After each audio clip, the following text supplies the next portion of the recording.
So it's a really good question about what needs to change in order to deploy more capital, and I think there are a number of challenges currently in the system that keep us from getting efficient capital and amounts of capital that would allow us to rebuild the world in a more sustainable way.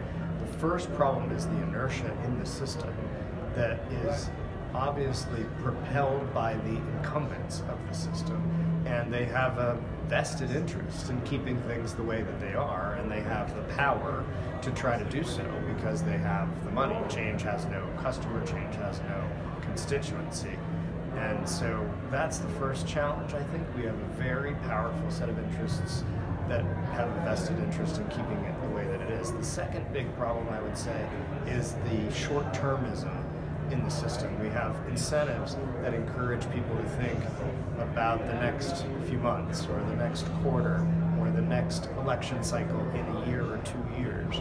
And as you think about sustainable infrastructure and sustainability generally, we're talking about a long-term theme. It cuts across those incentives. It cuts across people's careers. It cuts across all sorts of time horizons that people tend to use to make decisions. And we have to make decisions with a longer term horizon in mind, and that's very challenging just for humans by definition, but it's also very challenging because the incentive systems that we've set up actually encourage people to think short term rather than long term.